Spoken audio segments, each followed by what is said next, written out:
Subscribe to our YouTube channel and press the bell icon to get the latest updates. Good morning, friends. Women were inducted as Short Service Commission officers in the armed forces in 1992. Their battle for seeking parity with their male counterparts for grant of permanent commission began in 2003 when a case was filed in the Delhi High Court. It took 7 years for the Delhi High Court to give its judgment in favor of the women. While they did not interfere with the policy of the armed forces, they ruled that the women officers must be treated as par with their male counterparts as far as grant of permanent commission to short service officers is concerned. This judgment was challenged by the government in the Supreme Court. The Supreme Court did not order any stay on the Delhi High Court judgment. However, the armed forces took no action to implement the judgment of the Delhi High Court. It took nearly 10 years when the Supreme Court finally passed its benchmark judgment on 17th February 2020, which ruled that women must have parity with their male colleagues in all respects in the army. They also said that on merit, they must become commanding officers and any other job that is done by their male counterparts. Based on this judgment, the Army formulated its selection criteria. And based on the selection criteria, last year, a large number of officers were selected and an equally large number were rejected. The rejected officers, women officers, challenged the discriminatory selection criteria of the Army in the Supreme Court. On 25th March this year, the Supreme Court gave another benchmark judgment. It struck down the discriminatory criteria of the Army for selection for permanent commission, which involved using the health standards which the women had now when almost a decade plus had passed since the Delhi High Court judgment for their selection as permanent commissioned officers. Whereas the selection actually should have been carried out at the end of 5 or 10 years of service. And the selection criteria should have been, the health standards should have been what they were when they had 5 years service or they had 10 years service. The Supreme Court struck down this discriminatory policy and ruled that whatever was their health standards at 5th and the 10th year of service, that should be taken into account. The second discrimination that was struck down by the Supreme Court was that the Army only used the ACRs as they were available in the 5th and 10th year of service. At that time, there was no permanent commission.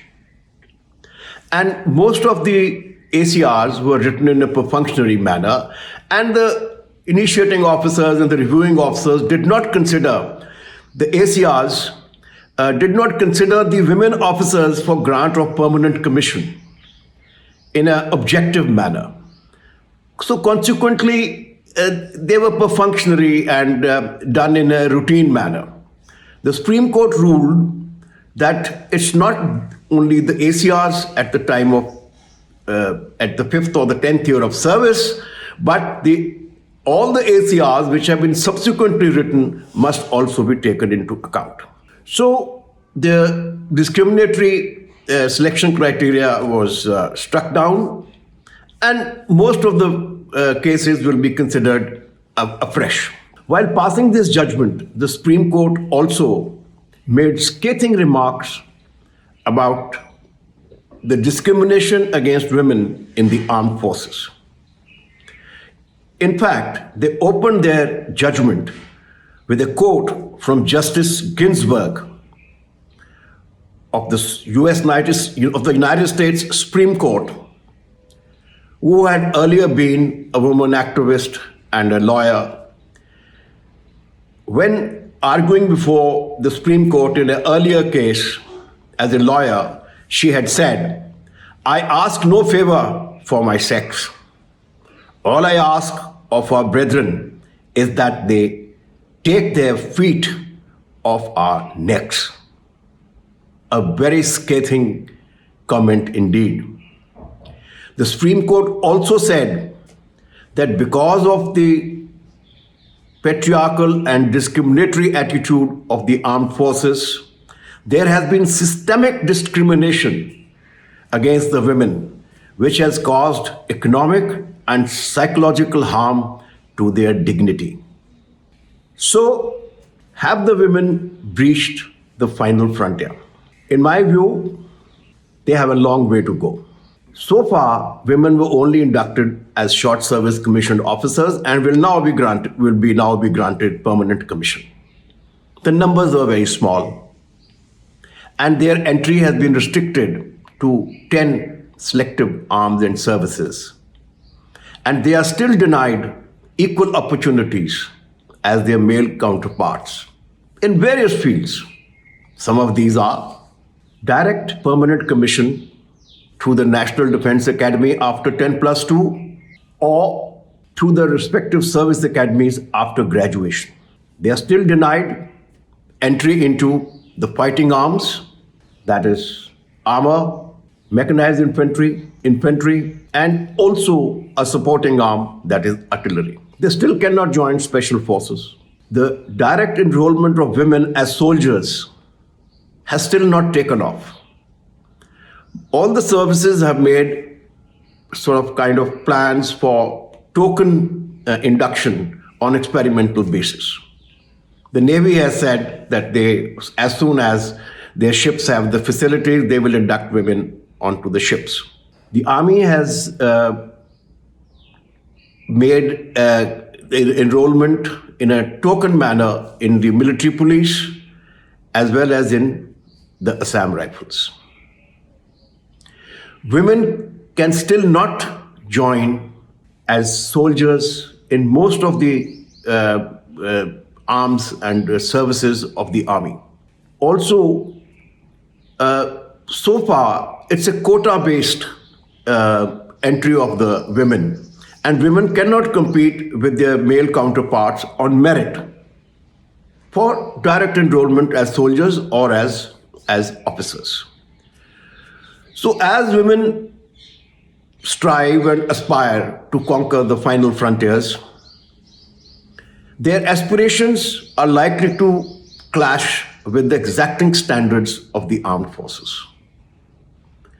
The armed forces are not a philanthropic organization, and they cannot be the nation's conscious keeper on gender parity.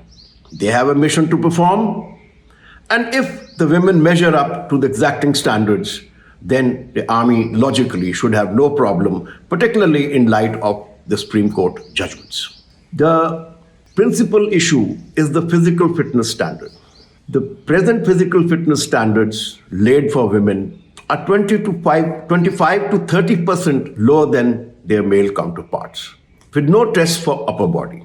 As per studies carried out in the United States, women have 40 to 50% less upper body strength and 25 to 30% less aerobic capacity, which is essential for endurance. So these physiological limitations alone restrict the women for only certain specific jobs within the army. Now, this will have to be accepted. But this should not stop the armed forces for considering out of the women, the exceptional ones who can enter those domains where on equal terms as far as their male counterparts are concerned.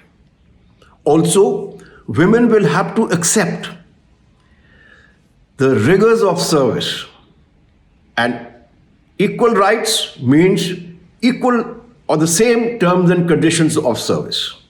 They'll have to accept that they have to stay away from their families for 50% of their service, at least up to 25 odd years. It has been noticed, and it's been my experience, that after marriage, there's a marked drop in the standards of women.